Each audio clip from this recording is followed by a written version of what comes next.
자, 2022학년도 대수능 정치화법 해설을 맡은 저는 박민아입니다. 선생님이 성평 때도 얘기를 했지만 정말 이 말을 대신할 말을 아무리 찾아도 찾을 수가 없습니다. 정말 수고하셨습니다. 자, 우리 총평에서 좀 어느 정도 전반적인 얘기는 한번 했었고요. 이제 선생님이랑은 1번부터 20번까지 쭉 한번 해설 진행해 보도록 하겠습니다. 자, 우리 본격적으로 1번부터 한번 출발해 보도록 하겠습니다. 1번 문제에서는요, 우리가 늘 그랬듯이 자주 나오는 패턴 나왔습니다. 정치를 바라보는 관점. A는 정치 권력의 획득과 유지 및 행사 과정에서 공동체 목표를 추구하고 쭉쭉쭉 나오다가 여기가 포인트였죠. 바로 국가의 고유한 활동만을 정치라고 보았다. 그럼 결국 A는 뭐가 되는 거예요? 좁은 의미의 정치가 되는 거겠죠. 자, 쭉 내려가 보도록 하겠습니다. 이에 따라 국가라는 한정된 영역을 넘어서 공동의 의사를 실현하기 위해 개인이나 집단 간의 다양한 이해관계를 합리적으로 조정하고 해결해 나가는 과정을 정치로 보는 넓은 의미의 정치가 등장하였다. 끝. 사실 우리 1번 문제에서 제시문 굉장히 평이했습니다. 좁은 의미의 정치, 넓은 의미의 정치 찾는 거 정말 어렵지 않았습니다. 이제 선지 하나씩 살펴보도록 하겠습니다. 자, 여기다 체크할게요. 층간 소음 갈등을 해결하기 위해 아파트 주민회의에서 자치규약을 만드는 과정을 정치라고 보는 관점은 어디일까요? 국가를 포함한 다양한 사회 집단에서 나타나는 갈등 해결 과정이라고 보기 때문에 넓은 의미의 정치에 해당이 되는 거겠죠. A 아니니까 1번 잘못된 설명이 됩니다. 2번 들어가 보도록 하겠습니다. 자, 우리 2번 여기까지만 체크하겠습니다. 국회가 국정 운영 전반에 대한 감사를 실시하는 것. 국가와 관련된 활동이죠. 우리 국가와 관련된 활동을 정치로 보는 입장은 좁은 의미의 정치에서도 넓은 의미의 정치에서도 마찬가지입니다. 근데 앞에랑 이제 뒤에 다 읽어봅시다. 넓은 의미의 정치에서는 넓은 의미에서는 이것을 정치라고 보지 않는다. 잘못된 설명이죠. 왜요? 여러분이 풀 워딩으로 기억하자라고 선생님이 수업 시간마다 내가 진짜 개념 강의 할 때마다 수특할 때도 계속 설명했던 부분입니다. 제발 문장 그 자체로 기억해줘 라고 국가를 포함한 모든 사회 집단에서 즉 국가에서 일어나는 것도 넓은 의미에선 정치로 보는 거겠죠. 따라서 2번 잘못된 설명. 3번 살펴보도록 하겠습니다. 3번은 여기다가 체크해 볼게요. 이거 자주 나왔던 기출선지입니다. 다원화된 현대사회의 정치 현상을 설명하기에 더 적합한 것은 어디입니까? 넓은 의미의 정치가 좁은 의미의 정치에 비해 라고 해야지 정확한 설명이 되는 거겠죠. 따라서 3번 잘못된 설명. 4번 들어가 보도록 하겠습니다. 자, 이 표현이 조금 여러분이 생소할 수도 있지만 또 완전 초면으로 나온 선지는 아닙니다. 다른 사회 집단과 구분되는 국가만의 특수성이 존재한다라고 본다. 어디에서? 넓은 의미의 정치에서. 아니죠. 넓은 의미의 정치는 국가에서 나타나는 것도 정치. 우리가 앞에 1번 선지에 나왔던 것처럼 아파트 주민회의도 정치, 회사에서 나타나는 갈등 해결 과정도 정치, 국가만의 특수성을 강조하는 거 아니죠. 따라서 4번 잘못된 설명이 되는 겁니다. 이제 5번 살펴보도록 하겠습니다. 5번은 여기다가 체크해줘야 되는 겁니다. 물리적 강제력을 독점한 통치기구가 희소한 자원을 배부하는 과정. 우리 물리적 강제력을 독점한 통치기구, 줄이면 뭘까요? 국가 혹은 뭐 국가기관. 결국에 국가와 관련된 활동을 하는 과정에서 나타나는 것이 정치야 라고 보는 것은 좁은 의미의 정치, 넓은 의미의 정치 모두에 해당이 되는 거겠죠. 따라서 정답은 1번에 5번 어렵지 않게 찾을 수 있었습니다. 제시문도 어렵지 않았고요. 선지도 평이한 편이었습니다. 자, 이제 우리 2번 문제 한번 살펴보도록 하겠습니다. 우리나라 헌법의 기본 원리와 관련된 내용입니다. 우리 이런 문제는요, 문제 푸는 팁이 맨 마지막 선생님의 멘트가 의외로 중요하죠. 한 학생은 2개 모두 적절한 대답을 했는데 다른 학생은 우리나라 헌법의 기본 원리인 A와 B의 실현 방향을 각각 하나하나 얘기했대요. 그럼 둘 중에 한 명은 좀 오답이 섞여 있나 보다 라고 하는 걸 유추할 수 있습니다. 우리나라 헌법의 기본 원리인 A의 실현 방안에 대해서 각각 2개씩 발표해 볼까요? 복수정당제를 기반으로 정당활동의 자유를 보장하고 언론 출판에 대한 허가나 검열을 금지하고 있습니다. 공정한 재판을 위해 사법권의 독립을 보장하고 라고 선생님이 이렇게 동그라미 친 내용만 합쳐보세요. 동그라미 친 내용만 합쳐보면 결국 어떤 원리가 공통적으로 추론되는 겁니까? 그렇죠. 사법권의 보장, 복수정당제, 그리고 언론 출판에 대한 검열을 금지한다라는 거 다 종합을 해보면 결국에 자유민주주의라고 하는 거 도출해낼 수 있습니다. 반면에 적정한 소득 분배 정책은 어떤 원리와 연결되는 겁니까? 그렇죠. 바로 복지국가의 원리와 연결되는 겁니다. 되셨나요? 그럼 이제 한번 해보도록 하겠습니다. A의 실현 방안에 대해서 각각 2개씩 적절한 대답을 하였는데 한 사람은 A 하나, B 하나 말했네요. 그럼 자유민주주의가 A, 복지국가의 원리가 B가 되는 거겠죠. 1번부터 살펴보도록 하겠습니다. 여기다 체크! 국가가 국민의 자율적인 문화활동을 보장하고 문화풍토를 조성해야 된다라는 원리는 문화국가의 원리였죠. A와 B 어디에도 속하지 않았습니다. 1번 잘못된 설명. 2번 보도록 하겠습니다. 복지국가의 원리는 근대 입헌주의 헌법에서부터 강조된 것이 아니라 어디? 현대 복지국가 헌법에서부터 강조되었습니다. 따라서 2번 잘못된 설명. 자주 나오는 선지였습니다. 이거 충분히 여러분 쉽게 빠르게 맞출 수 있었던 선지. 3번 살펴보도록 하겠습니다. 복지국가의 원리가 구체화되는 헌법 조항으로 국가는 사회보장, 사회복지의 증진에 노력할 의무를 준다. 그렇지. 인간다운 생활의 보장, 복지에 대한 의무를 국가에 부여하는 것. 그것이 바로 우리는 복지국가의 원리라고 부르는 것이었죠. 따라서 정답은 몇 번? 옳은 것 3번 끝. 정답 어렵지 않게 찾을 수 있었던 문제였습니다. 나머지 선지 보도록 하겠습니다. 시장의 지배와 경제력의 남용 방지를 위한 국가의 경제 정책을 통해 실현된다. 균형 있는 경제 성장을 위해서 실현될 수 있는 거 바로 복지국가의 원리죠. B와 달리 잘못된 선지. 5번 살펴보도록 하겠습니다. 5번은 여기다 체크할게요. 개인의 자유를 최대한 보장하고 국가의 간섭을 최소화해야 된다는 원리. 저리 자유민주주의에서 특히 자유주의와 연결시킬 수 있는 내용이었죠. 근데 A와 달리 잘못된 설명이 되는 거겠죠. 따라서 정답은 몇 번? 옳은 것 3번이라고 찾을 수 있었습니다. 자, 이제 우리 3번 문제 넘어가 보도록 하겠습니다. 3번 문제는요. 이 부분이 포인트였습니다. 힌트였고요. 함정이 될 수도 있었습니다. 함정이자 힌트가 될 수 있었던 부분 바로 여기예요. 선생님처럼 눈에 잘 보게 하나만 체크해 주세요. A와 구별되는 B의 특징. A와 B가 뭔데요? 형식적 법치주의, 실질적 법치주의예요. 결국에 둘 다 모두에 해당하는 설명이 오면 돼요, 안 돼요? 안 돼요. 아직 A와 B가 뭔지 모르더라도 상관없어. 여러분이 문제 풀기 전에 무엇을 머릿속에 먼저 넣어놨어야 돼? 아, 뭔지는 모르겠지만 둘 다에 해당하는 내용이 오면 안 되겠구나. 둘 중에 하나에만 해당하는 내용이 와야겠구나. 라고 기억을 해주셨으면 되는 겁니다.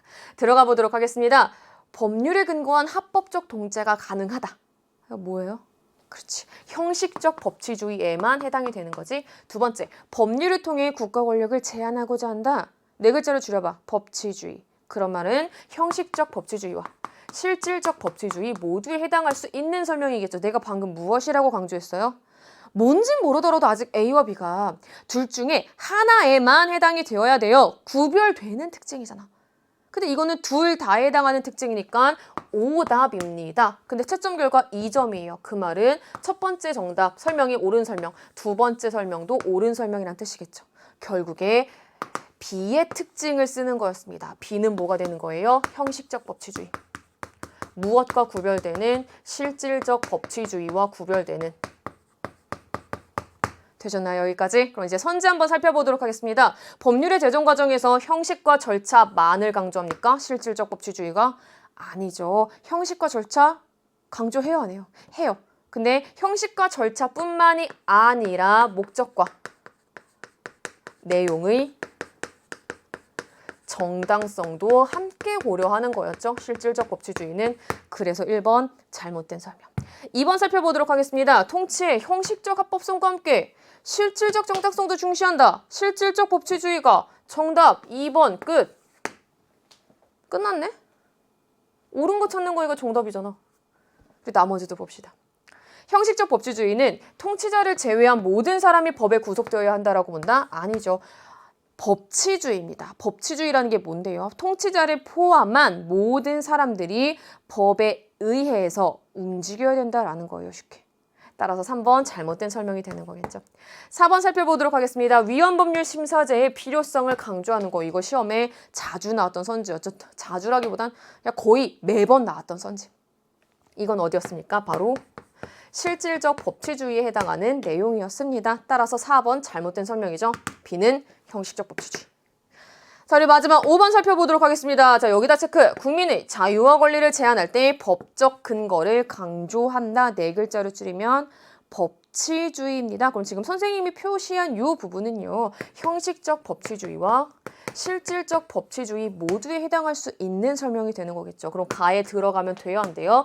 안 돼요. 왜? 가에는 실질적 법치주의와 구별되는 형식적 법치주의만의 설명이 와야 되는 거니까. 둘 다에 해당하는 이 설명은 들어가면 안 되는 거예요. 따라서 3번의 정답 몇 번? 2번. 되셨나요? 자, 우리 이번 수능에 가장 큰 포인트가 문제 하나하나가 그렇게 난도가 높지 않아요. 절대 높지 않아. 사실 2번 정답하고 문제를 풀 때에는 선생님은 해설이니까 다 이렇게 하나하나 짚어주지만 사실 시험장에서 실제 문제를 풀 때에는 아마 대부분의 수험생들이 3번에서 2번 정답이 나오면은 솔직히 아마 다음 문제로 넘어갔을 겁니다. 누가 봐도 정확한 정답이기 때문에. 정답을 찾는 건 어렵지 않았지만 문제 하나하나마다 약간씩 좀 이렇게 흔들릴 수 있는 요소들을 배치해놨어요. 그 흔들릴 수 있는 함정을 잘 피한다면은 쉽게 정답을 맞출 수 있었고 살짝이지만 정말 아주 조금이지만 조금이라도 노선을 벗어나서 그쪽으로 가게 된다면 완전한 오답으로 빠지게 되는 그런 문제들이 계속 배치됩니다. 자, 우리 4번도 마찬가지입니다. 자, 우리 4번도 의외로 다른 거 다 맞고 선생님이 지금 이 해설 강의를 하기 전에 이렇게 살짝 여러분들이 어떻게 시험을 봤는지 이렇게 조금 이렇게 쓱 보고 왔는데 하나 틀렸어요. 그래서 나는 뭐 16번을 틀렸나? 선거를 틀렸나? 아니면 20번을 좀 틀렸나? 했더니 4번을 틀렸대. 근데 의외로 4번을 틀린 수험생이 굉장히 많고 4번을 틀린 수험생들이 정말 신기하게 내가 혹시나 해서 물어봤더니 대부분이 4번을 했어. 우리 정답은 1번이잖아요, 일단. 대부분 4번을 한 거야. 나 그 이유를 알았지. 자, 일단 보도록 하겠습니다. 내무위원회 소속위원으로 공직자였던 갑은 법원, 검찰청, 경찰공무원 등 다른 공직자와 달리 내무위원회법 규정으로 인해 퇴직 후 일정 기간 공직선거법상의 선거에 출마할 수 없었다라고 되어 있어요.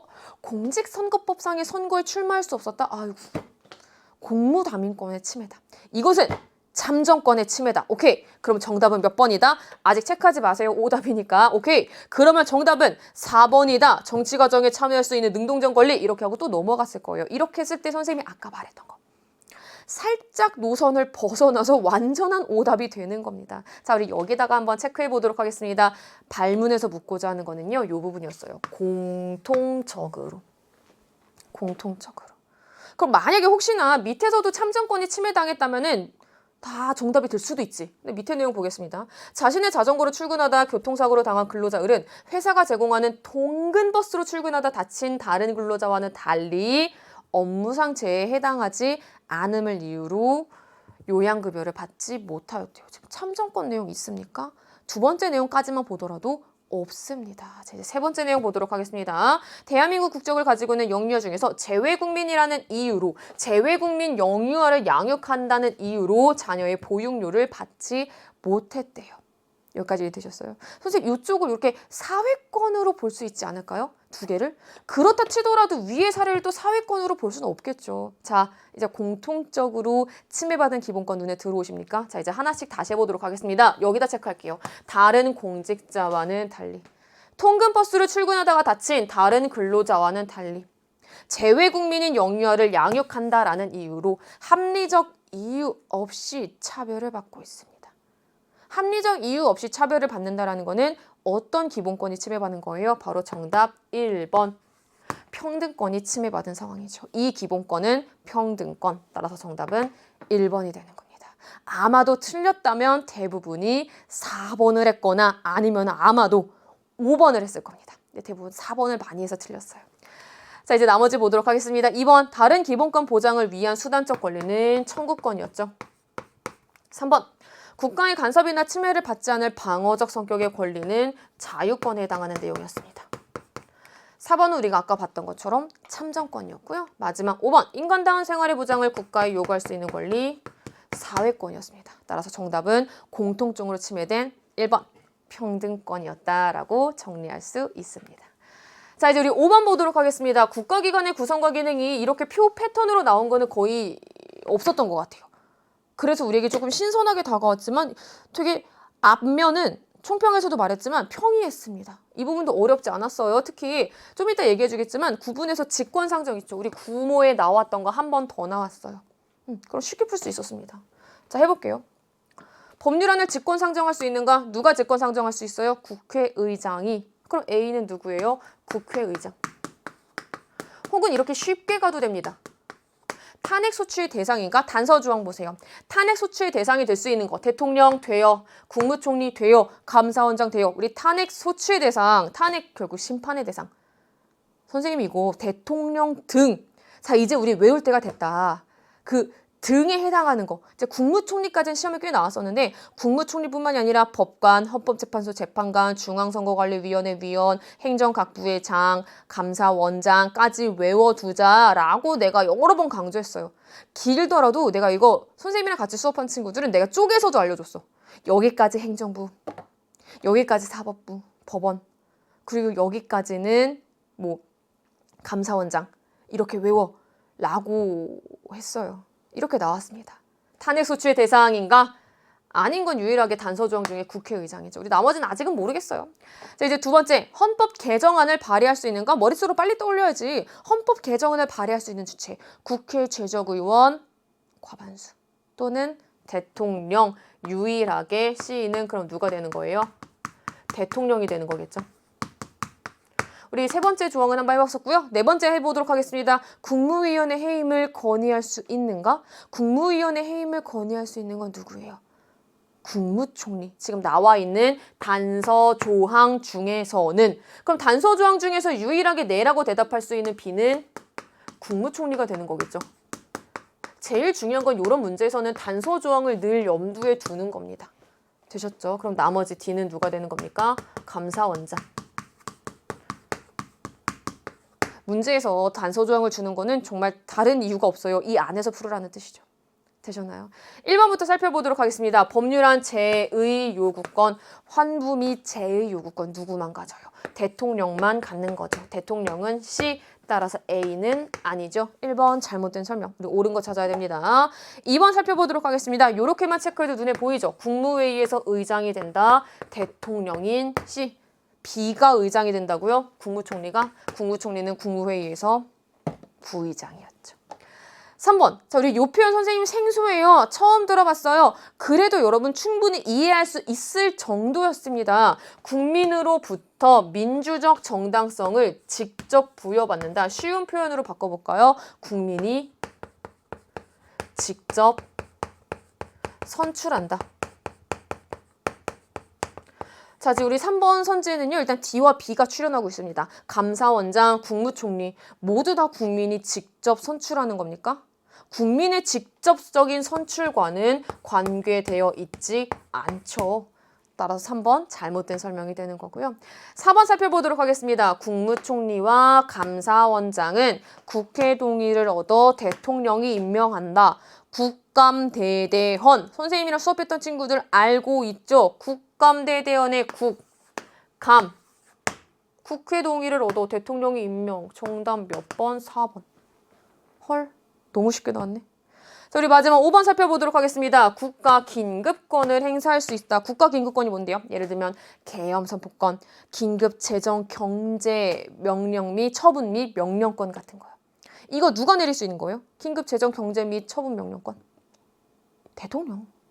국가 긴급권은 대통령이 국가 원수로서 국가 및 헌법 수호의 역할로서 가능한 것들이었죠. 따라서 정답은 어떻게 되는 거예요? 누구만? 대통령인 C가 할 수 있는 거였죠. 물론 국회의장 안 되고요. 대통령만 되는 거니까.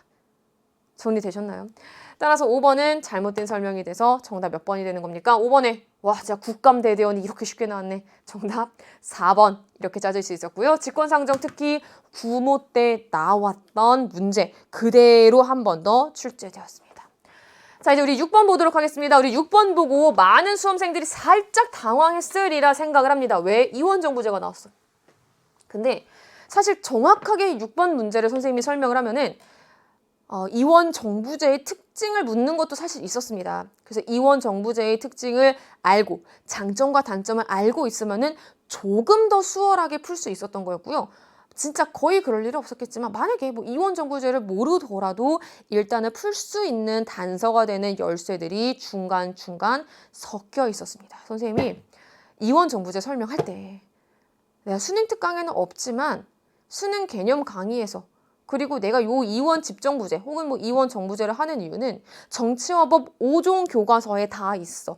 정치화법 5종 교과서 탐구활동이든 본문이든 그 옆에 내용이든 어쨌거나 교과서에 실려 있어라고 강조했습니다. 그래서 이원 정부제가 어떻게든 한번 언급은 될 수 있지 않을까? 왜? 교육과정이 바뀌면서 교과서에 새로 들어온 내용들이니까 5종 교과서 5개에 다 들어오기가 쉽지 않거든요. 세상에. 이렇게 평가원이 교과서 5종에 다 나와 있는 이원 정부제를 일단 썼네? 그 말은요, 우리에게 시사하는 바가 많습니다. 혹시나 지금 이 강의를 이제 2학년 이제 여러분 차례예요. 고수험생이 되는 친구들이 듣고 있다면은 교과서의 중요성을 시사하는 겁니다. 물론 수능 특강, 수능 완성 중요해요. 물론 중요한데 교과서의 중요성을 한 번 더 시사하는 겁니다. 그 교과서를 가장 잘 소화시켜서 5종 교과서를 모두 다 꼼꼼히 살펴보는 건 누구? 바로 나. 뭐야 이게. 문제 빨리 볼게요. 자, 우리 이원 정부제는요. 행정부가 이원화되어 있는 거였어요. 대통령과 총리. 그러니까 여러분이 생각할 때 대통령제와 의원 내각제의 절충형이라고 생각을 해도 되겠죠. 자, 근데 그걸 모르더라도 단서 조항이 줬어. 가원안은 대통령제와 의원 내각제 중 하나라고. 아, 그럼 만약에 모르더라도 모두 나타난다. 그렇구나. 자, 이제 힌트가 되는 내용들이 나와 있습니다. 이거를 내가 말했지 계속. 노선을 잘못하면 삐끗하는 내용들이 이렇게 옆으로 이렇게 흔들릴 수 있는 요소들이 막 숨어 있다고. 여기야. 달리에 체크하고 쭉 밑줄 쳐. 일단 이 부분도 달리에 체크하고 쭉 밑줄 쳐주세요. 해보도록 하겠습니다. 일단 여기만 볼게. 행정부 수반과 내각이 의회의 신임에 의존한다? 의회의 신임에 행정부가 의존한다라는 거는 지금 내가 이렇게 체크한 부분은 어디의 특징이에요? 의원 내각제의 특징이에요. 근데 앞에랑 같이 읽어야 돼. 여기가 힌트이자 함정이야. 가와 달리 의원 내각제. 그럼 가는 뭐가 되는 거예요? 대통령제가 되는 거겠죠. 그래야지 말이 되는 거 아니니? 대통령제와 달리 의원 내각제. 됐어요. 자, 우리 두 번째 줄 한번 세 번째 줄 보도록 하겠습니다. 여기도 마찬가지. 여기다 체크. 국민이 직접 선출한 국가 원수. 여기는 무엇을 의미해요? 이 부분까지는 대통령제. 나와 달리 대통령제. 그럼 나는 어디겠어요? 의원 내각제가 되는 거겠죠. 국가원수 소속 정당이 아닌 다른 정당이 의회에서 과반 의석을 차지하면 국가원수는 여당에 속한 인물을 행정부 수반으로 임명하지 못해 위상이 약화될 수밖에 없다. 예를 들어서 이런 경우처럼요. T+1 시기에는 과반 의석을 차지한 정당이 B당입니다. 하지만 국가원수의 소속 정당은 A당이죠. 그럼 이 경우에 총리, 행정부 수반의 소속 정당은 어디가 될까요? 여당이 아닌 B당이 될 겁니다. 우리 T시기에는요. 과반 의석을 차지한 정당이 A당이기 때문에 A당이 되는 거겠죠. 요거 하나 체크해놓고 1번부터 한번 출발해 보도록 하겠습니다. 이런 문제 어떻게 풀라라고 강조했었죠? 요렇게 여기다 체크. 행정부가 법률안을 제출. 행정부가 선생님이랑 같이 한 친구들 못 떠올렸어? 문제 풀 때 구름다리 떠올리니까 금방 풀었지. 행정부가 건너가서 법률안 제출한다? 아, 이거 구름다리 있네. 융합의 형태, 의원 내각제네. 가는 대통령제네. 1번 잘못된 설명. 됐죠? 2번 살펴보도록 하겠습니다. 여기다 체크. 행정부가 의회 해산권. 의회 해산권을 통해서 행정부가 입법부를 견제할 수 있어. 이거는 의원 내각제. 나는 의원 내각제. 이거를 통해 의회를 견제할 수 있다. 정답 2번. 끝. 의심하지 마. 풀면서 머리에 물음표를 던지지 말고 사실 수능에선 물음표를 던질 시간도 부족했죠. 막 긴장되고 막 이러니까. 정답이에요. 2번. 넘어갔으면 돼요. 하지만 우리는 3, 4, 5도 같이 보아야 합니다. 3번 보도록 하겠습니다. 여기다 체크. 의회 의원이 강요를 겸직할 수 있다. 의회 의원은 입법부 소속. 강요는 행정부 소속. 응? 겸직할 수 있대.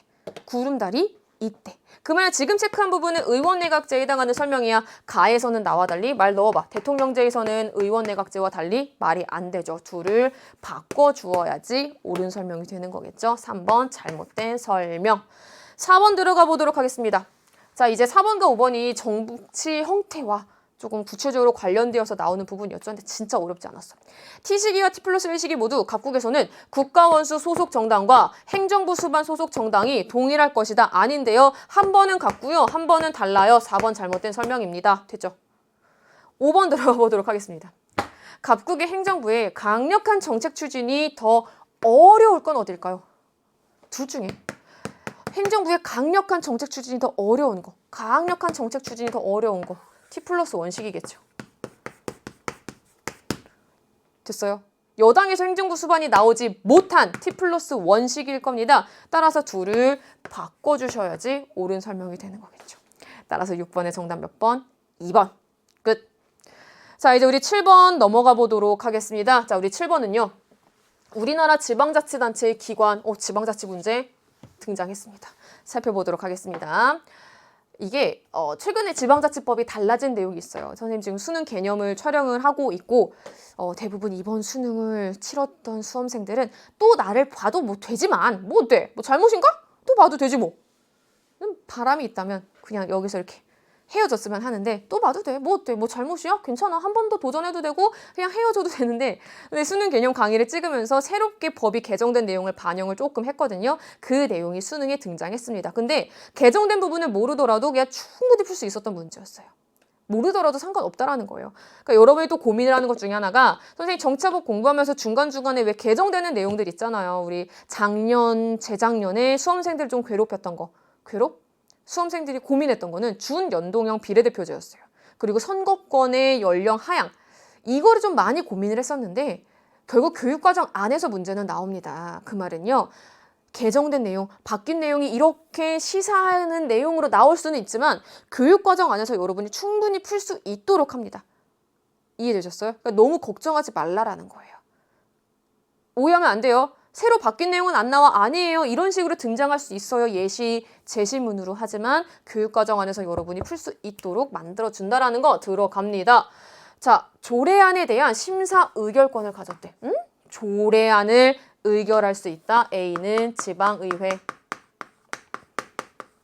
B 찾아보도록 하겠습니다. 지방자치단체를 대표하고 사무를 총괄한데 B는 어디? 지방자치단체.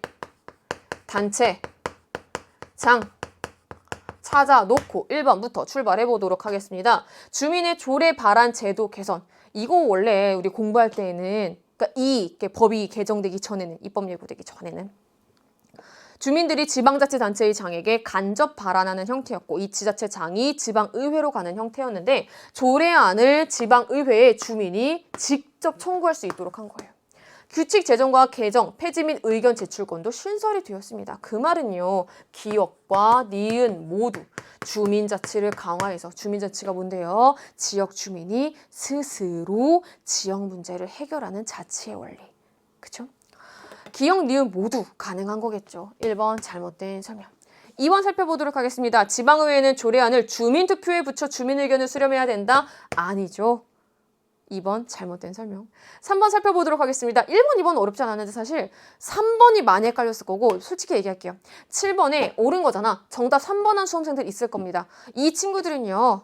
미안한 얘기지만 그냥 기계적으로 공부해서 그래요. 지방자치 수직적 권력 분립이다. 이렇게 기계적으로 공부해서 수직적 권력 분립 지방자치이다. 정답 3번이다 라고 했을 텐데 아니죠. 지금 눈을 크게 뜨고 잘 보세요. 수직적 권력 분립은 어디와 어디와의 관계라고 계속 강조했어요.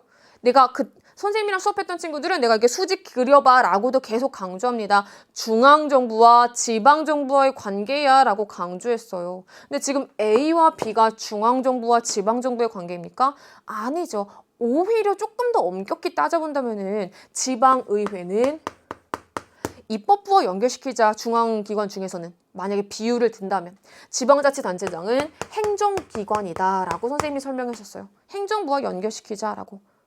의결기관, 집행기관이잖아요. 조금 더 정확히는.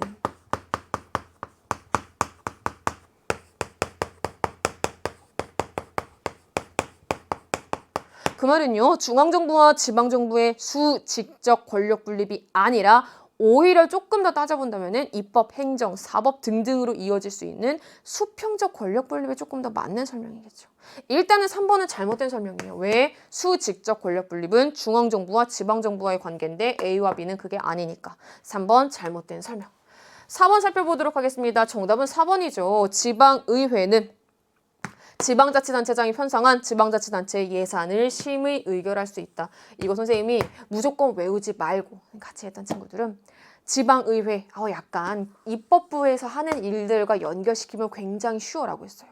우리 국회에서 예산안에 대한 심의 의결권 있죠? 그러니까 지방의회에서도 예산안에 대한 심의 의결권 있어 라고 생각해 주시면 굉장히 쉽게 풀 수 있었던 문제였습니다. 자, 그리고 마지막 5번 살펴보도록 하겠습니다. 주민 소환의 대상 누구였습니까? 지방자치단체의장 뿐만이 아니라 지방의회 의원도 포함됐었죠. 물론 지역구 의원만. B는 A와 장과 달리, B는 A의 장과 달리 주민 소환의 대상이 될 수 없다. 지방의회 의장과 달리 지방자치단체장은 될 수 없다? 아니죠. 정답 5번 잘못된 설명. 정답 5번 잘못된 설명이 무슨 뜻이야? 5번 잘못된 설명, 정답은 7번에 4번. 이렇게 넘어갈 수 있습니다. 자, 이제 우리 8번 문제 한번 풀어보도록 하겠습니다. 법률이 헌법에 위반되는지 여부가 재판의 전제가 된 경우에 법원은 A에 무엇을 제청합니까? 이게 법원이 제청하는 거 뭐야? 이때 할 수 있는 거. 그렇죠. 법원은 헌법재판소에 위헌 법률 심판을 제청합니다. 공권력의 행사 또는 불행사로 헌법상 보장된 기본권을 침해받은 자는 법원의 재판을 제외하고는 헌법재판소에 헌법소원 심판을 청구할 수 있다. 어렵지 않았네? 1번 재판 당사자의 위헌 법률 심판 제청 신청을 법원이 기각할 수 있다. 그래서 우리가 파생시켜야 되는 게 뭐예요? 이게 순간 기각할 수 있나 없나 헷갈려하지 마세요. 기각하는 경우에는 그때 기각당한 재판 당사자는 직접 헌법재판소에 해당 법률의 위헌 여부를 확인하는 위헌심사형 헌법소원을 청구할 수 있었죠. 그 말은 기각할 수 있다는 뜻이잖아요. 1번 잘못된 설명. 2번 이거 너무 자주 나왔던 선지죠. 일단 정답이 2번이에요. 재판 당사자의 제청 신청이 없더라도 법원은 지금까지 잘 기출됐던 용어로는 직권으로 헌법재판소에 제청할 수 있었죠. 정답 2번 끝. 3번. 헌법소원 심판 청구를 통해 법원은 국회의 자의적 입법권을 견제할 수 있다. 이거 순간 또 이렇게 약간의 노선을 잠깐 틀었을 때 2번이 정답인데 왜 3번도 정답이지? 왜 2개야? 라고 막 헷갈렸던 수험생들 분명히 있었대요. 맞아. 이거 국회 견제할 수 있는 건데 여기가 잘못됐지. 헌법재판소가 하는 거잖아. 되셨어요? 따라서 3번 잘못된 설명. 4번 살펴보도록 하겠습니다. 나의 청구인은 헌법재판소의 결정에 불복하더라도 대법원장에 재항고할 수 없었죠. 관련되어 있지 않았습니다. 헌법재판소는 헌법의 해석과 관련된 분쟁을 전담하는 기관이었죠. 4번 잘못된 설명. 마지막 5번 살펴보도록 하겠습니다. 헌법재판소장은 세상에 국감대대헌 헌법재판소장은 국회 동의를 얻어 대통령이 임명하다. 세상에 5번 잘못된 설명. 8번의 정답 2번. 자, 이제 우리 9번 문제 한번 풀어보도록 하겠습니다. 9번 우리 매번 풀었던 패턴으로는 시민단체, 정당, 이익집단까지 나왔는데 언론까지 나왔어요. 그럼에도 불구하고 전혀 어렵지 않았습니다. 자, 일단 우리 ABCD 한번 찾아보도록 하겠습니다. 정치적 중원 기능을 수행하며 A 어디? 정당. 정당만으로는 다양한 이해관계 반영이 어려워. 이래서 시민들은 자신들의 특수한 이익을 실현하고자 B는 어디? 이익집단. 공익 추구를 목표로 자발적으로 조직한 단체. C는 어디? 시민단체. 마지막 D. 다양한 매체를 통해 사회 현상에 대한 보도와 해설로 정보를 제공하는 언론. 끝. 1번부터 살펴보도록 하겠습니다. 정당은 이익집단과 달리 정치적 중립을 추구한다고요? 아니죠. 정당이 뭔데요? 정치적 견해를 같이 하는 사람들이 목적, 정권 획득. 그런데 정치적 중립을 추구한다고요? 1번 잘못된 설명. 2번 들어가 보도록 하겠습니다. 특수이익을 실현하기 위해서 이익집단은 정당을 통해 정치 과정에 영향력을 행사하기도 하죠. 그대로 옳은 설명. 자, 이게 어떤 사례가 있었어요? 특수 이익을 실현하기 위해 정당에게 저기 우리 이익 실현에 좀 맞는 공약을 제시해봐. 그런 공약을 제시한다면 우리가 너희 정당에게 조금 한 표를 행사할 수 있어. 너희 정당이 정권을 획득하도록 우리가 조금 한 표를 행사할 수 있어. 라는 식으로 정당을 이용해서 정당을 통해 정치 과정에 영향력을 행사할 수 있겠죠. 2번 옳은 설명. 정답 2번이네. 3번 시민단체는 정당과 달리 정치적 책임을 진다? 아니죠. 정치적 책임을 지는 거는 누구? 정당이었죠. A와 달리 잘못된 설명입니다. 4번 살펴보도록 하겠습니다. 사회 구성원의 정치에 대한 관심과 이해를 높이는 역할. 이거를 우리 5글자로 줄여볼까요? 정치사회화. 자, 이 중에 정치사회화 역할을 담당하는 거는 B, C, D 모두 다 가능한 거겠죠. 4번 잘못된 설명. 마지막 5번 살펴보도록 하겠습니다. 여론을 형성해서 여기가 포인트네요. 의회와 행정부를 매개하는 역할 누가 담당합니까? 정당이 담당하는 거죠. 따라서 D는 언론이었잖아요. 특히 A와 달리 아니죠. 정당이 하는 역할이었죠. 따라서 5번 잘못된 설명이 돼서 9번에 옳은 것은 정답 2번. 자, 이제 우리 10번 살펴보도록 하겠습니다. 밑줄 친 기억, 리을. 그럼 우리 밑줄 친 내용을 가지고 그냥 바로 보기, 선지 내려와 보도록 하겠습니다. 동그라미 기억은 후보자에게 투표한 것은 법 개정안에 대한 의견을 온라인으로 제출한 것과 달리 대의제의 한계를 보완할 수 있는 방법이다. 아니 우선 동그라미 기억. 투표한 거는 대의제에서 대표를 선출하는 가장 기본적인 정치 참여 방법이에요. 근데 지금 포인트가 되는 건 이 부분이죠. 헌법이래. 동그라미법 개정안에 대한 의견을 온라인으로 제출한 거는 정치적 무관심이라고 나타날 수 있는 대의제의 한계를 보완할 수 있도록 직접적으로 참여할 수 있는 방안을 열어둔 거잖아요. 따라서 니은과 달리 잘못된 설명이 되는 거겠죠. 기억 잘못된 설지. 니은 살펴보도록 하겠습니다. 온라인으로 제출했대요. 근데 지금 디귿은 어떻게 한 거예요? 동물보호단체, 시민단체 가깝겠죠. 회원들과 함께 거리에서 홍보활동했대요. 이 거리가 사이버상의 거리는 아닐 거 아니야. 진짜로 거리 홍보활동 막 반려동물과 함께하는 즐거운 생활, 반려동물을 뭐 이렇게 하자, 여러분 반려동물을 하시나요? 막 이렇게 홍보물도 나눠주고 막 이렇게 하는 거. 이렇게 하는 거는 니은은 디귿에 비해 정치 참여에서 시공간적 제약을 완화할 수 있는 방법이죠. 왜? 이렇게 온라인으로 제출한 것 어느 카테고리 안에 들어갈 수 있는 거야? 전자민주주의. 따라서 니은 옳은 설명이 되는 겁니다. 디귿 살펴보도록 하겠습니다. 정치적 효능감 무엇이었죠? 내가 정치 과정에 영향력을 행사할 수 있다는 일종의 기대감, 인식, 자신감이었죠. 니은 가능하겠죠. 정치적 효능감 향상에. 리을 동그라미법 개정 청원서를 국회 전자청원 시스템에 넣은 거. 둘 다 가능한 거겠죠. 따라서 디귿 잘못된 설명. 마지막 리을 살펴보도록 하겠습니다. 디귿 시민단체 등을 통해서 단체로 한 거고요.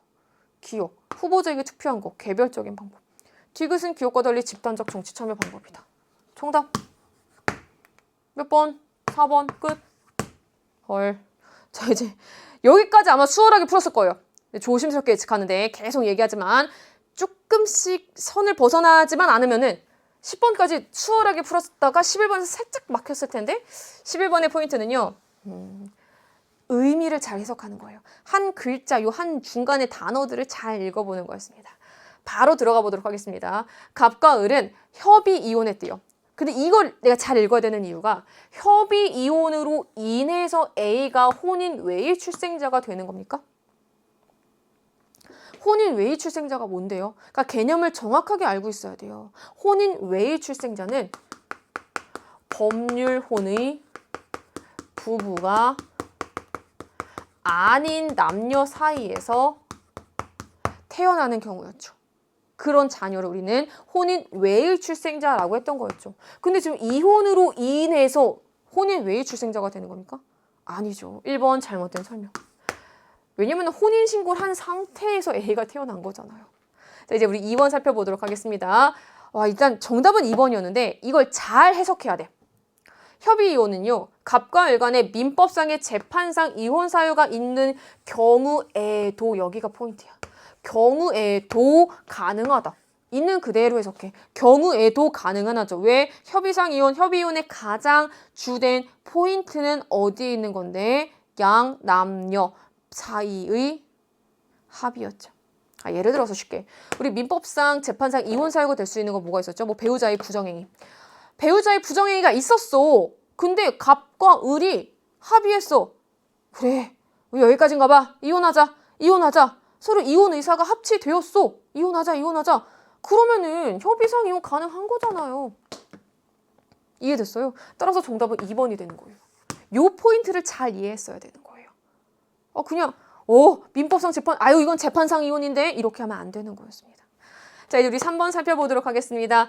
을이 A를 양육하기로 결정했다. 이에 따라 갑은 가정법원에 청구해야 면접교섭권을 가진다? 아니죠. 우리 면접교섭권이라는 거는요, 어디서 공부한 거예요? 이혼의 효과로서 공부한 거였죠.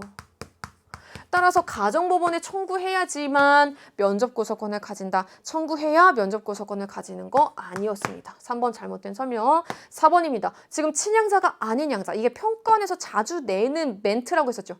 일반 입양을 친양자가 아닌 입양, 친양자가 아닌 양자 이렇게 낸다라고 했어요. 자, 친양자가 아닌 양자라면은요. 친생부모의 관계 이어집니까? 이어집니다. 친자관계 종료되지 않습니다. 갑과 친생부모와의 관계. A와 친생부모인 갑의 관계 이어집니다. 종료되지 않습니다. 5번 살펴보도록 하겠습니다. 입양으로 인하여서 A는 이거 많이 헷갈렸을 거야.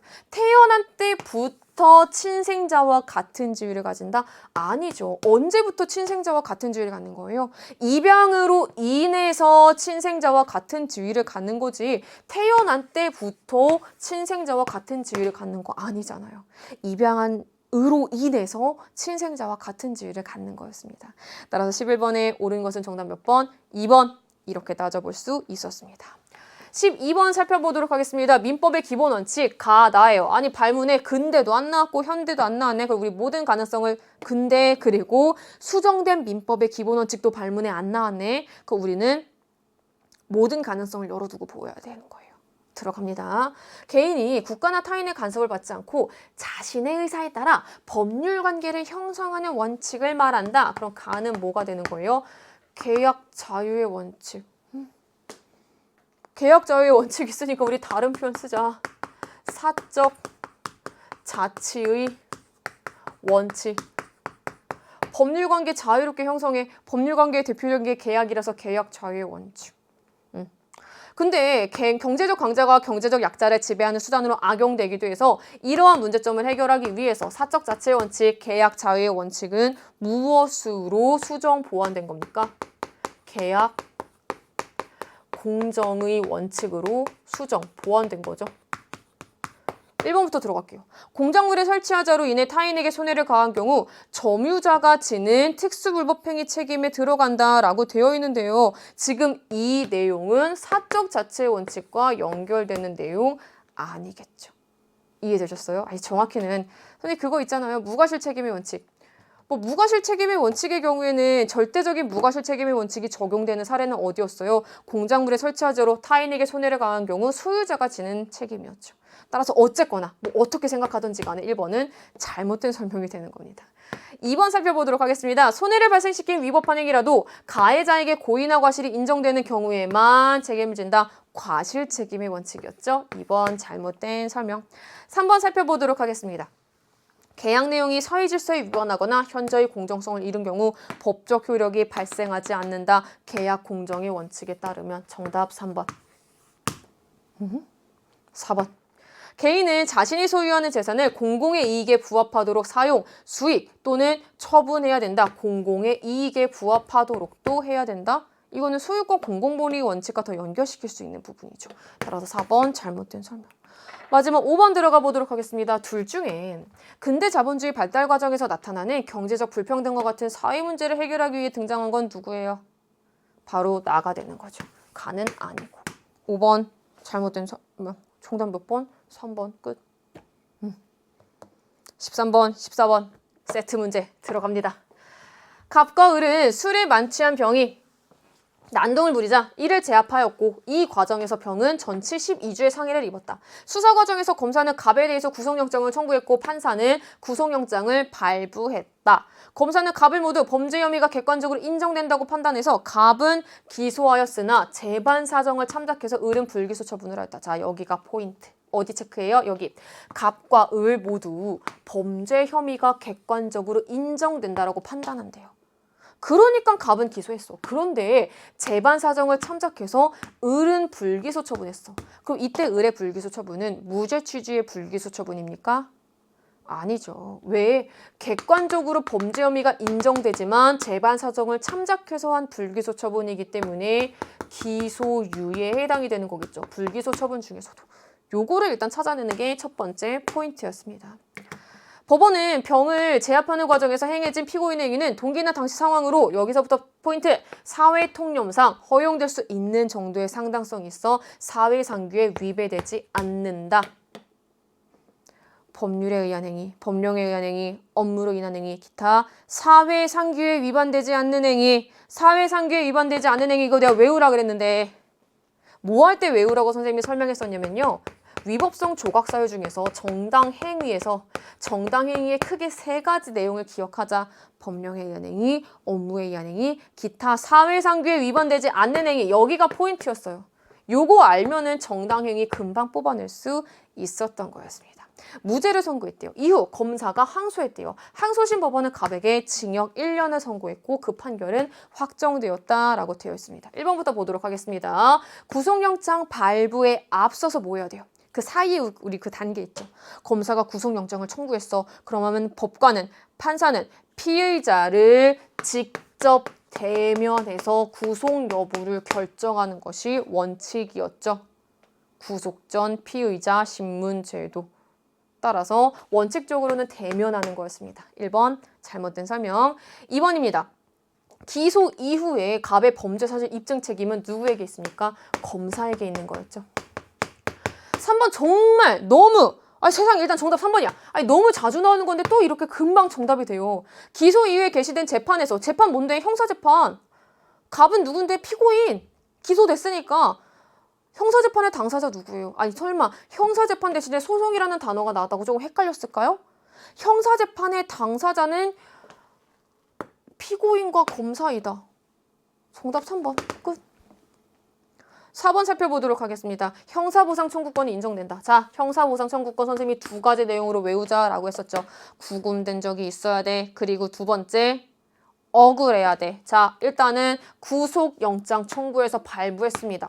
구속된 적은 있었어. 하지만 억울합니까? 선생님, 무죄 선고했잖아요. 아니죠. 끝까지 읽어야 되죠. 정확한 표현으로는 무죄 판결이 확정이 되어야 되는 거죠. 근데 지금 무죄 판결이 확정된 거예요. 징역 1년의 선고가 확정된 거죠. 유죄입니다. 그 말은 형사보상 청구권 인정되지 않습니다.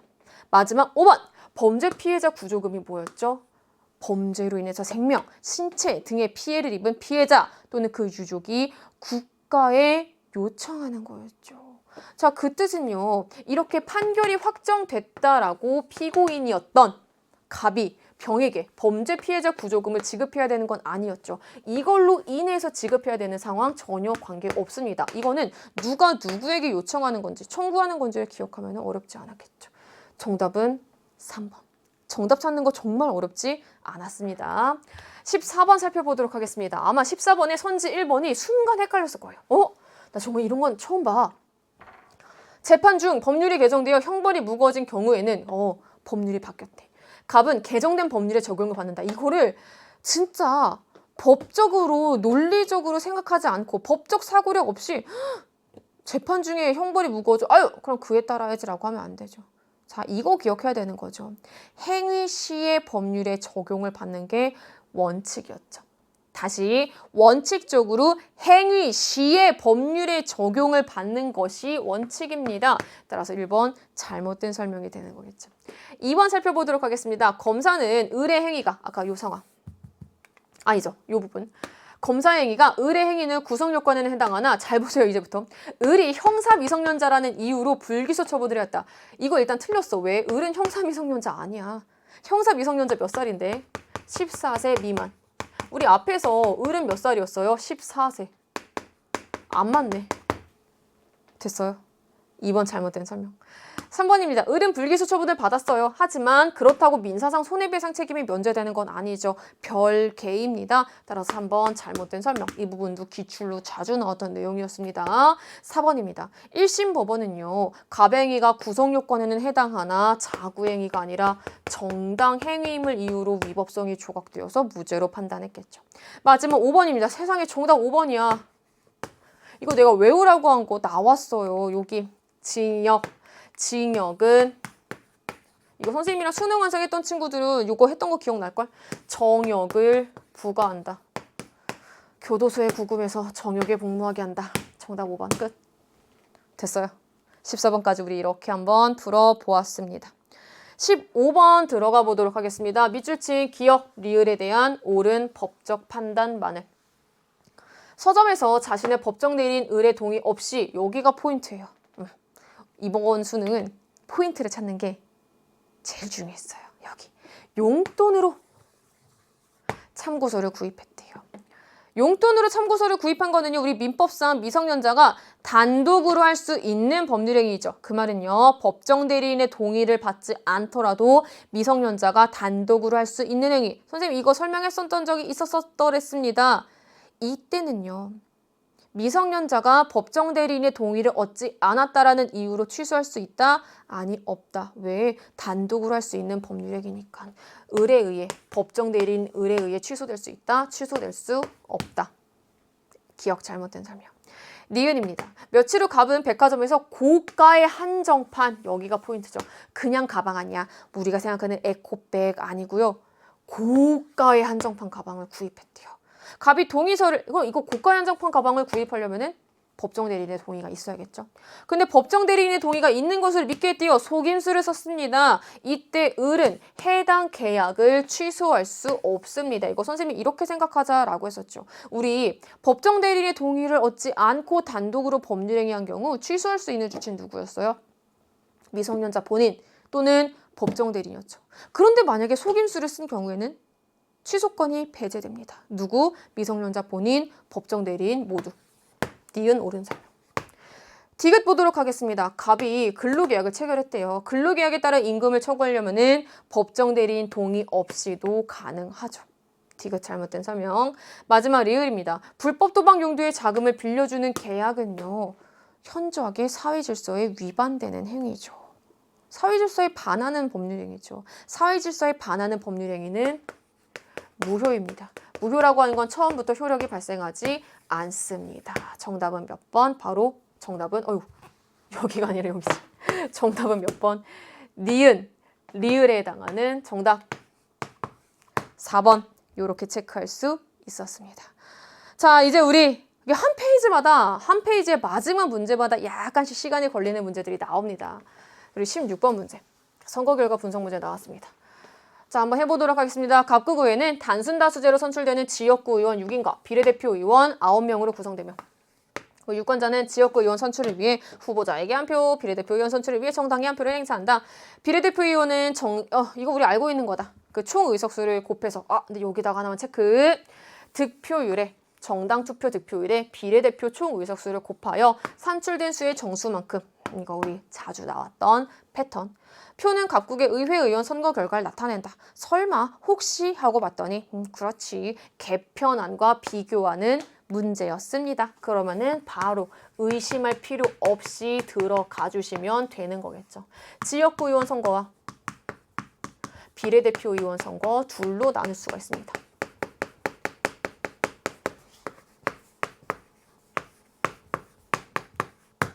자, 우리 지역구 의원 선거의 경우에는 여기 있습니다. 단순 다수제로 선출이 되는 지역구 의원 6명. 단순 다수제인데 지금 선거구 6개. 전체 지역구 의석수 6개인데 선거구 6개니까 하나의 선거구에서 1명. 자, 그러면 하나의 선거구에서 1등. 지금 요 윗부분은 득표 수를 의미하는 거겠죠. 밑에가 퍼센트를 의미하는 겁니다. 그럼 선거구 1에서는 B당, 선거구 2에서는 A당, 선거구 3에서는 D당, 선거구 4에서는 C당, 선거구 5에서는 B당, 선거구 6에서는 C당이 각각 1등을 차지하겠죠. 쉽게. 자, 그러면 지역구 선거에서 A당은 몇 개의 의석을 차지하게 되는 거죠? 1개, B당 2개, C당 2개, D당 1개, E당 0. 끝. 비례대표 의석 한번 구해보도록 하겠습니다. 비례대표 의석을 구하기 위해서는요. 제일 첫 번째 해야 되는 작업이 무엇이었습니까? 바로 이거죠. 정당 투표 득표율에다가 무엇을 곱해야 돼요? 비례대표 총 의석수. 몇 개? 9개. 이거를 곱한 값을 우선 써보면 각각 1.8, 3.6, 0.45, 1.8, 그리고 마지막으로는 1.35가 나오죠. 우리 뭐 늘 했던 작업, 산출된 수의 정수만큼 배분하고 나머지 잔여 의석 있습니까? 네, 잔여 의석 있습니다. 잔여 의석 몇 석이 있습니까? 3석이 있습니다. 3석은 소수점 이하의 수가 큰 순서대로 배분하게 되는 겁니다. 그럼 결국에 결론 어떻게 나오는 거예요? 2석, 4석, 2석 이렇게 나오게 되는 거겠죠. 이해되셨어요? 2, 4, 0, 2, 1 순서로. 자, 그럼 우리 결론 한번 적어보도록 하겠습니다. 그래서 현행에서는 각각 몇 석을 가져가는데 라고 묻는다면 3석, 6석, 2석, 3석, 1석 이렇게 가져간다 라고 정리할 수 있습니다. 여기서 끝내시면 안 되는 거죠. 이제 우리는 두 번째 무엇을 알아봐야 되는 거예요? 개편안을 알아봐야 할 시간입니다. 자, 아마도 개편안 이제 살짝 옆으로 넘어가서 볼까요? 개편안 보고 안도의 함수인가 약간 짜증의 한숨 두 가지를 섞었을 거야. 왜? 자, 일단 이 부분에서는 안도했을 거야. 선거구 통합이네. 어떡하지? 근데 선거구가 웬일? 1, 2, 3, 4, 5, 6으로 통합시켜주네. 진짜 우리 자주 나왔던 패턴 기억해요? 1, 3, 2, 5 막 이렇게 했었는데 웬일이야. 1, 2, 3, 4, 5, 6으로 통합시켜줘. 오케이. 그럼 이거 먼저 해야지. 1, 2, 3, 4, 5, 6으로 해서 득표수 넣어놓은 거 웬일이지? 190, 70, 60, 20, 60 3, 4 선거구에서는 100, 50, 120, 90, 40 마지막 5, 6 선거구에서는 각각 40표, 70표, 200표, 50표, 40표 이렇게 되는 거였죠. 그쵸? 190, 70, 60, 20, 60, 150, 120, 90, 40 40, 70, 200, 50, 40 됐네. 좋아. 웬일이야? 막 이렇게 하고 이번 선거 결과 분석 그래도 빨리 풀 수 있겠는데? 라는 생각이 들었겠지만 여기 득표수는 2인의 대표 선출. 여기까지 괜찮았어. 여기서부터 이제 한숨. 정당이 후보자를 공천할 때 지역구 의원 선거에서 선거구별로 2명이 당선 가능한 경우는 2명을, 그렇지 않은 경우는 1명을 공천한다. 이 패턴 알고 있죠? 이 패턴 오랜만에 나왔습니다. 어쩐지 이렇게 쉽게 순순히 줄 리가 없다 했어. 그거 가보면 되는 거죠. 자, 우리 하나씩 해보도록 하겠습니다. 일단 제일 첫 번째 1, 2 선거구에서는요. 일단 산술적으로 1등과 2등 한번 먼저 뽑아볼까요? 1등과 2등 어떻게 돼요? A당과 B당에서 한 석 차지할 수 있죠. 그런데 이 경우도 가능합니다. A당에서 만약에 뭐 이런 경우도 있을 수 있죠. 2명을 공천했어. 근데 그 2명이 100표, 90표를 받았어. 그러면은 A당에서 2석을 모두 다 가져갈 수도 있는 거잖아요. 이해되셨어요? 여기까지? 자, 이제 우리 3, 4 선거구 보도록 하겠습니다. 3, 4 선거구에서는요. 그냥 산술적으로 딱 봤을 때 1등과 2등 이렇게 됩니다. 만약에 C당에서 2명의 후보를 공천하더라도 이 2명이 모두 다 당선될 가능성이 없기 때문에 1명만 공천하겠죠. 3, 4 선거구의 경우에는. 마지막 5, 6 선거구 보도록 하겠습니다. 일단 1등과 2등 그냥 쉽게 체크해보세요. 1등과 2등. 근데 우리 어떤 가능성도 배제할 수 없습니까? 이런 가능성이요. 예를 들어서 C당에서 2명의 후보를 공천했는데 그 후보자가 각각 100표를 얻어온다면은 C당에서 2석을 가져가게 되는 거겠죠. 여기까지 정리되셨나요? 그럼 이제부터 우리가 해야 될 일. 지역구 의석수 한번 체크해 보도록 하겠습니다. A당은 최소 몇 석을 가져갈 수가 있어요? A당은 최소 2석을 가져갈 수 있죠. 최대 이렇게 가져가는 경우에는 3석을 가져갈 수 있게 되는 거겠죠. 자, 그 다음에 우리 B당 한번 해보도록 하겠습니다. B당은요, 만약에 A당이 요렇게 가져가는 경우에는 한 석도 가져가지 못해요. C당이 요렇게 가져가는 경우에는 한 석도 가져가지 못해요. 최소 0석에서 최대 몇 석을 가져갈 수 있어요? 2석까지 가져갈 수 있습니다. 자, 우리 C당의 경우에는 어떻게 가져갈 수 있는 구조가 나오는 거예요? 일단은 2석을 가져갈 수도 있고요. 혹은 3석을 가져가게 될 수도 있습니다. D당과 E당은 한 석도 가져가지 못하게 되는 거고요. 자, 우리 지역구까지 했습니다. 이제 비례대표 한번 구해봐야 되는 거죠. 비례대표는 정당 투표 득표율에 이거 그냥 구하면 안 돼요. 아까 정당 투표 득표율에다가 9 곱했었지 했다가는 큰 화를 입게 될 것이야. 거기다가 세상에 한 가지를 더 염두에 둬야 돼요. 자, 우리 어디다가 먼저 볼 거냐면은 여기 먼저 한번 체크해 봅시다. 전체 의석수를 할당.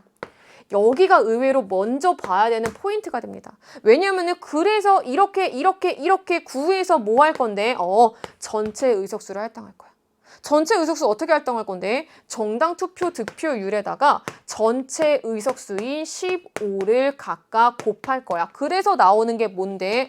그렇게 나오는 건 전체 할당되는 의석수란다. 됐어요? 그럼 결국에 우리가 먼저 구할 수 있는 건 뭐예요?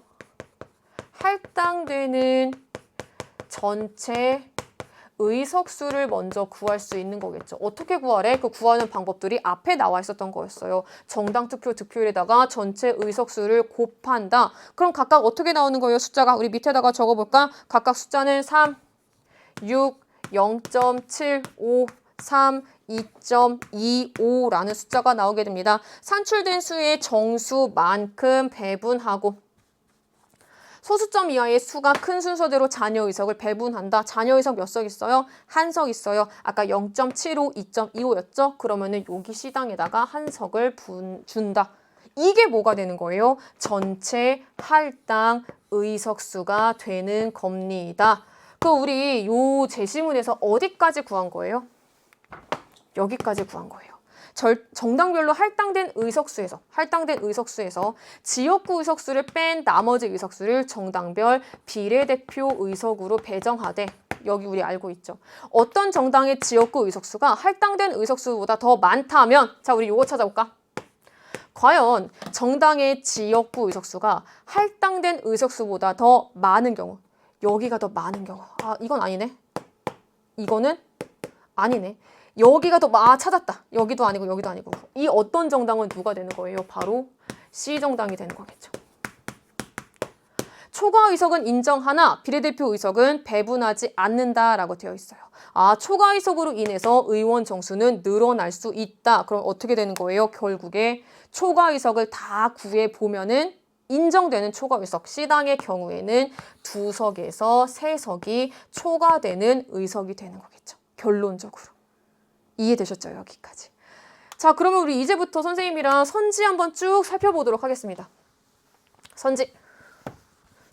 현행에서 A당은 총 의석률이 A당의 총 의석률 전체 15석 중에서 3석을 차지했습니다. 그러면 20%네요. 정당 투표 득표율 앞에서 20%였습니다. 똑같습니다. 현행에서 D당은 지역구 의석수가 1석, 현행에서 D당은 비례대표 의석수가 2석, 적습니다. 개편안 적용 시 C당의 총 의석수는 최소 2석, 최대 3석이다. 왜? 초과 의석이 인정된 결과이기 때문에. 따라서 정답 몇 번? 3번 끝. 4번 보도록 하겠습니다. 개편안 적용 시 지역구 의원 선거에서 B당이 최대 의석수를 확보하더라도 B당은 초과 의석을 얻지 못합니다. 초과 의석을 얻어야 되는 조건 뭐였어요? 할당되는 의석수보다 지역구 의석수가 더 커야 되는 거였죠. C당의 상황처럼. 하지만 아무리 최대 의석수를 확보한다 하더라도 초과 의석은 얻지 못하게 됩니다. 4번 잘못된 설명. 마지막 5번입니다. A당의 경우에는요. 현행보다 개편안을 적용하는 것이 유리하고, 아니 현행도 3석, 개편안도 해봤자 전체 할당되는 의석수 3석이잖아요. 따라서 유리하다, 유불리 따질 수 없겠죠.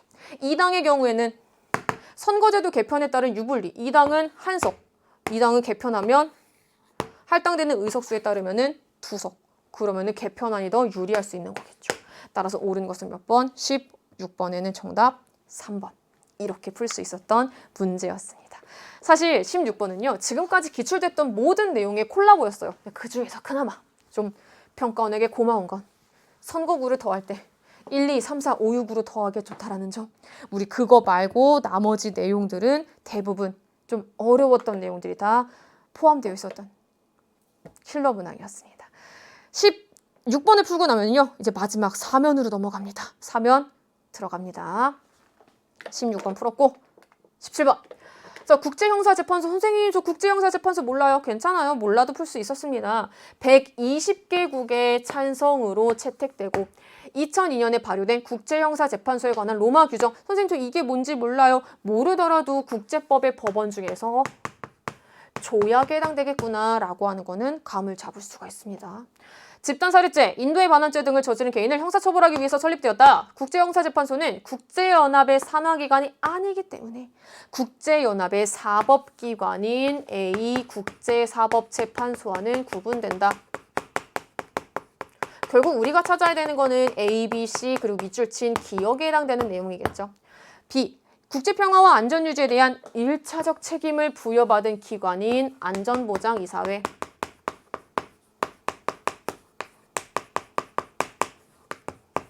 자, 그 다음에 국제연합의 모든 회원국으로 구성된 의결기관인 총회.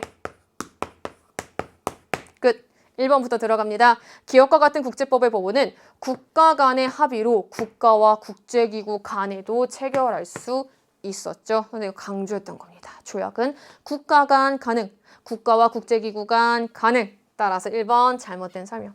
2번 들어갑니다. A에 제소된 사건의 당사자는 국제사법재판소에 제소되는 사건의 당사자는 국가만 오로지 포함됩니다. 2번 잘못된 설명. 3번입니다. 국제사법재판소는 판결에 불복하는 당사국을 직접 제재할 수 있는 수단은 없습니다. 3번 잘못된 설명. 4번입니다. 총회는 주권평등의 원칙이 반영된 일국 일표주의를 채택하고 있다. 정답 4번. 마지막 5번입니다. 안전보장이사회는 총회에서 선출돼도 임기가 2년인 15개 이사국으로 구성되는 거 아니죠. 우리 정확히는요.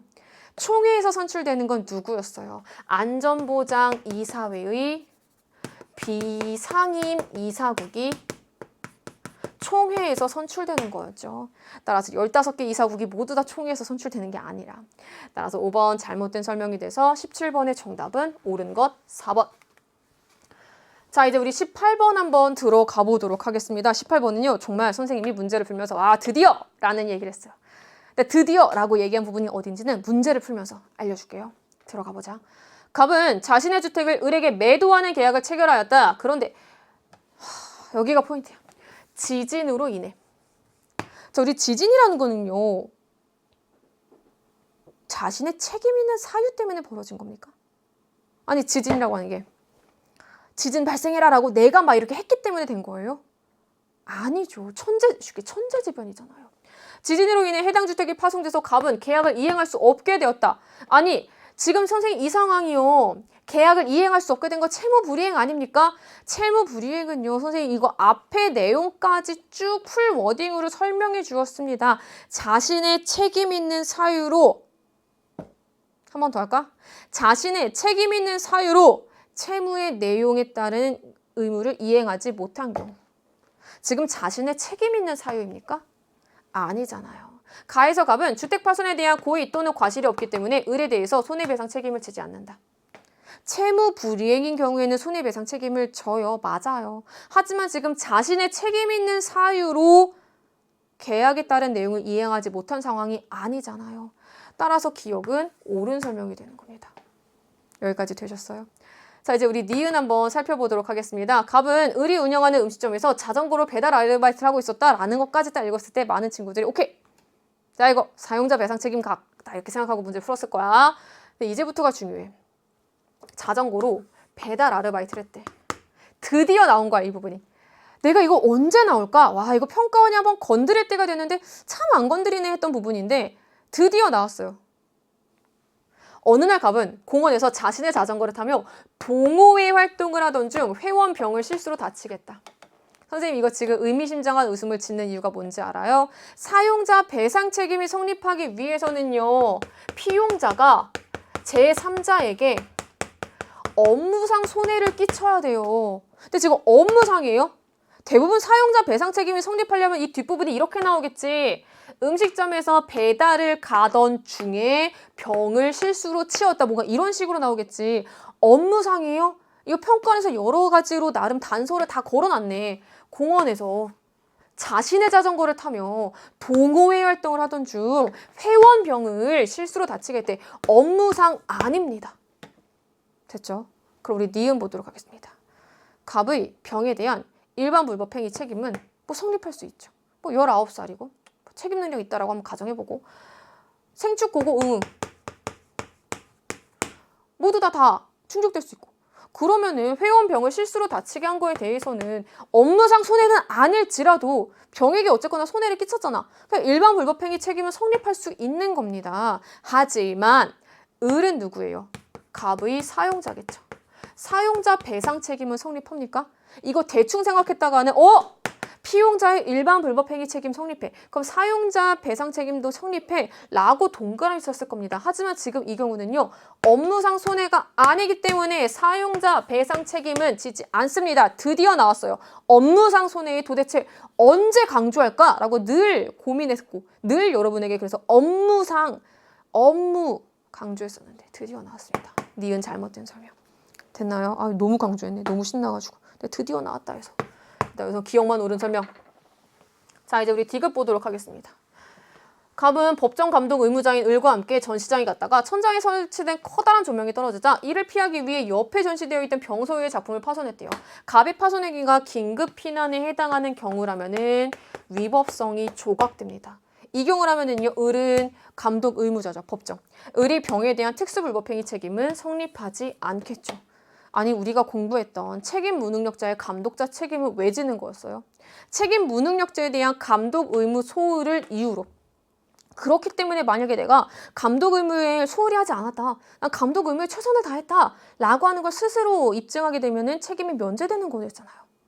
이해됐어요? 하지만 지금은 긴급 피난에 해당해서 위법성이 조각되는 경우에는 불법행위로 성립하지 않고 위법성 조각을 이유로 이 경우에는 특수불법행위 책임도 성립하지 않는 거겠죠. 따라서 디귿 옳은 설명이 되는 겁니다. 마지막 리을 들어가 보도록 하겠습니다. 갑은 을이 운영하는 컴퓨터 수리점에서 아르바이트를 하고 있었다. 이것도 앞에서 나와 봤던 비슷한 그런 패턴이네. 어느 날 갑은 병의 노트북을 수리하던 중에 해킹 프로그램을 몰래 설치해서 병에게 손해를 입혔다. 라에서 갑의 병에 대한 채무 불이행 책임을 성립하고 아니죠. 우리가 일반적으로 생각했을 때 노트북, 컴퓨터 수리점에 맡길 때에는 을과 병과의 관계로 봐야 되는 거겠죠. 그리고 을의 병에 대한 일반 불법행위 책임은 성립하지 않는다. 그렇죠. 을의 병에 대한 갑의 병에 대한 일반 불법행위 책임이 성립한다면은 을의 병에 대한 특수 불법행위 책임이 성립하게 되는 거겠죠. 이해되셨어요? 여기까지? 따라서 우리 특수 불법행위 책임이 성립하는 거기 때문에 리을은 어쨌거나 잘못된 설명이 돼서 정답은 몇 번? 기억, 디귿에 해당하는 2번이 되는 겁니다. 되셨나요? 여기까지? 자, 이렇게 해서 우리 18번까지 한번 풀어보았고요. 19번 한번 살펴보도록 하겠습니다. 국제관계를 바라보는 갑과 을의 관점 한번 살펴보도록 하겠습니다. 국가들은 협력에서 파생된 이익이 상대방에게 더 많이 돌아가 자신의 안보를 위협하지 않을까 우려하기 때문에 국제사회에서는 국가 간 협력이 일어나기 어렵다. 현실주의. 아니다. 규범과 제도를 통해 예측할 수 있다. 국가 간 협력이 일어날 수 있다. 자유주의. 개별 국가의 이익과 전체 국제사회의 이익이 조화를 이룰 수 있다. 자유주의적 관점. 갑은 현실주의. 1번 잘못된 설명. 2번 보도록 하겠습니다. 특정 국가의 침략 행위에 모든 국가들이 공동으로 대응한다. 집단 안보 체제. 자유주의 관점에서의 안보 전략이었죠. 따라서 국제평화 실현 방안이었기 때문에 2번 잘못된 설명. 갑은 현실이었으니까. 현실주의였으니까. 3번 살펴보도록 하겠습니다. 힘의 균형을 통한 안보 추구와 전쟁 억제. 어디에서의 평화 실현 유지 방안이었어요? 현실주의 관점이었죠. 을은 자유주의니까 3번 잘못된 설명. 4번 살펴보도록 하겠습니다. 국제사회 문제 해결에 있어서 국제기구가 중요한 역할을 한다라고 보는 거는 갑과 을 중에 자유주의 관점인 을이 되는 거겠죠. 정답 4번 끝. 마지막 5번입니다. 도덕적 규범에 따라 외교 정책을 수립한다라고 보는 거는 자유주의 관점에 해당되는 설명이 되는 거겠죠. 따라서 5번 잘못된 설명이 돼서 19번의 정답은 4번. 자, 이제 우리 마지막 20번 볼게요. 선거 문제 풀었으니까 이거 계약서 이거 할 수 있겠지 했을 텐데 일단은 이 부분이 여기까진 괜찮아. 많이 봤던 패턴이야. 여기가 이게 뭐야? 이게 뭐야? 내가 많이 봤던 패턴으로는 질문되어 있고 예, 아니오를 해야 되는데 예, 아니오 중 같은 답변에 해당하는 사람끼리 묶은 거예요. 그 말은요. 일단은 우리 아직 아무것도 안 보더라도 이 묶음이 예일 수도 있는 거고 혹은 이 묶음이 아니오일 수도 있는 거예요. 이해되셨어요? 무슨 뜻인지. 자, 그 다음에 두 번째 이 문제를 푸는 가장 중요한 키포인트는요. 선생님이 청소년의 근로계약할 때 많이 강조했던 거였어요. 나이를 허투루 보지 말자고. 그냥 18세 미만, 19세 미만 이렇게 보지 말고 17살, 18살, 19살 그리고 혹시 모르니 15세 미만인 경우까지도 나이를 조금 더 세분화해서 봐야 된다. 왜? 작년 수능부터 이런 패턴들이 나오기 시작했으니까. 그 패턴이 이렇게 그대로 등장했습니다.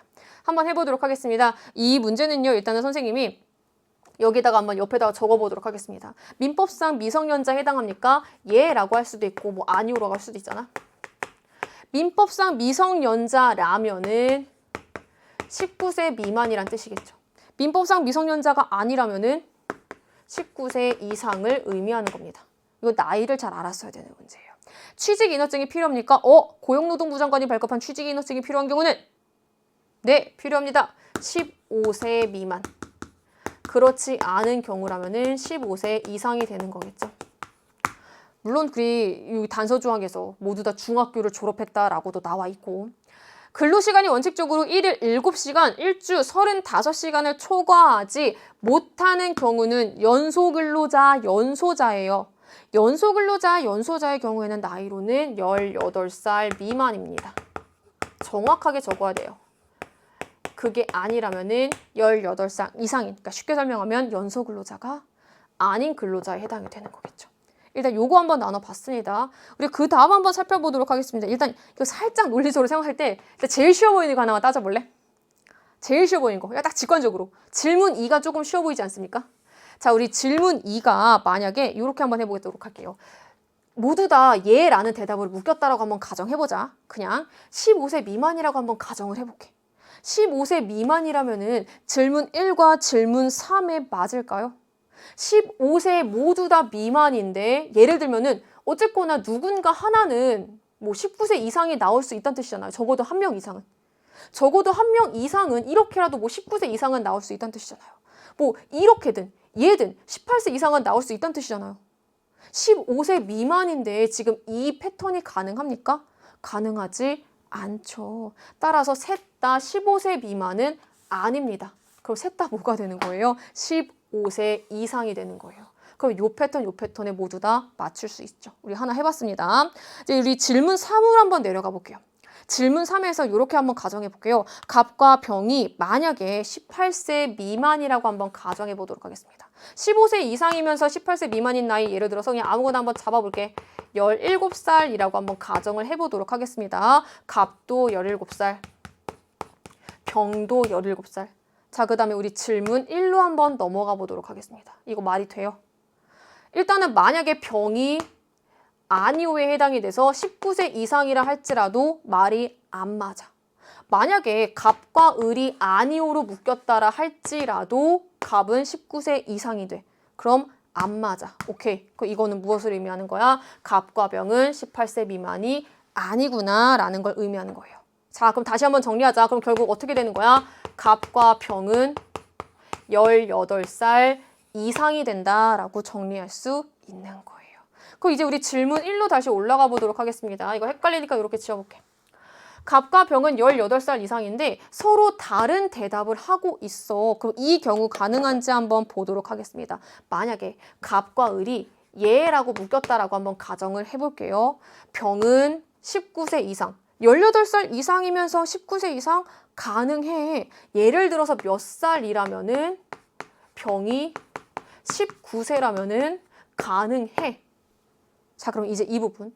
갑과 을이 19세 미만인데 갑이 18살 이상일 수 있을까요? 가능해요.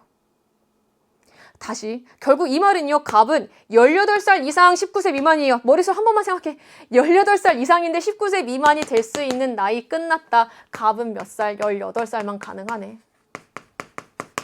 이해됐어요? 여기까지? 자, 그렇다면 을은요. 우리 여기에서 을은 예에 해당이 되는 거니까 갑과 병이 아니오에 해당이 되는 거였고, 결국에 을은요 1일 7시간 일주일 35시간을 초과하지 못하는 연소 근로자 18살 미만이 되는 거겠죠. 물론 15살 이상일 테고 15살 이상 18살 미만이 될 겁니다. 요거는 다 그냥 깔고 갈게. 자, 우리 마지막으로 병 한번 살펴보도록 하겠습니다. 병은 19세 이상이 되는 거였죠. 왜? 미성년자에 해당합니까? 아니요. 19세 이상. 그리고 18살 이상이니까. 정확히는 19세 이상이라고 적어줘야겠죠. 그럼 18살 이상이면서 19세 이상. 다 충족하는 거잖아. 되셨죠? 여기까지. 끝. 이게 끝이 아니지? 자, 이제 문제 풀어야지. 을의 근로계약은, 자, 을은 몇 살이었어요? 15세 이상, 18세 미만의 쉽게 연소 근로자였습니다. 근로기준법을 위반한 내용이 포함되어 있습니다. 여기요. 소정 근로시간이요. 휴게 시간을 제외하고 지금 몇 시간이 나와요? 8시간 나와요. 선생님 혹시나 이거 연장 근로가 포함되어 있으면 어떡하죠? 아이고, 여기 등장하고 있습니다. 연장 근로에 대해 어떠한 합의도 없었다. 연장 근로 없이 일단 8시간. 1일 7시간까지였잖아요. 따라서 기억, 잘못된 옳은 설명. 위반한 내용이 포함되어 있으니까. 자, 이제 우리 니은 살펴보도록 하겠습니다. 갑뿐만이 아니라 을의 근로계약도 을 15세 이상, 18세 미만. 연소근로자. 친권자나 후견인이 대리할 수 없죠. 왜? 둘 다 나이로는 미성년자에 해당이 되는 거지만 본인이 직접 근로계약을 체결하는 거였죠. 이거 내가 어떻게 생각하자? 일할 사람이 직접 근로계약을 체결해야 된다. 디귿 보도록 하겠습니다. 근로기준법상 만약에 갑과 정이 연장근로에 합의하더라도 1일 1시간 갑과 정. 일단 이거 헷갈리면 안 되는 게 정은 앞에서 여기였다. 사장. 다시. 그럼 근로기준법상 갑은 18살이에요. 근로기준법상 갑과 정이 연장근로에 합의하더라도 1일 1시간, 일주일에 5시간을 초과할 수 없다. 잘못된 설명이에요. 선생님, 지금 갑은요 연소근로자잖아요. 갑이 어떻게 연소근로자야? 연소근로자 18세 미만인데? 18살이잖아. 연소근로자입니까? 연소근로자 아닙니다. 그럼 연장근로 어떻게 적용받는 거예요? 일주일에 12시간 이내로 가능한 거죠. 일주일에 15시간 초과할 수 있는 경우도 있는 겁니다. 디귿 잘못된 설명. 마지막 리을 보도록 하겠습니다. 병이 부모 동의 없이 정과 근로계약을 체결했다면 문제 있습니까? 문제 없습니다. 미성년자가 아니니까요. 따라서 병은 이를 이유로 취소할 수 있습니까? 아니요. 취소할 수 없습니다. 부모 동의 없이 하는 거 가능한 거잖아요. 확정적으로 유효한 거니까요. 따라서 정답은 몇 번이 해당되는 겁니까? 기억, 니은에 해당하는 1번에 해당된다라고 정리할 수 있었습니다. 자, 우리 이렇게 해서 선생님이랑 20문제 쭉 한번 풀어보았습니다. 문제가요. 여러분이 풀면서 조금 평이하다라고 느꼈을 수도 있었겠지만 계속 강조합니다. 마냥 평이하지는 않았었어요. 순간순간 조금씩이라도 놓칠 수 있는 부분도 많았고요. 여전히 한 페이지에 적어도 하나 정도는 킬러 무능도 존재했습니다. 어쨌거나 저쨌거나 여러분 선생님이 그 어떤 단어로도 대체할 수 없는 말 수고 많으셨습니다. 1년 동안 정법요정과 함께 해주셔서 선생님 너무 기뻤고요. 정말 고마웠습니다. 그리고 우리 이렇게 헤어져요. 오늘 너무 수고 많았어요. 안녕.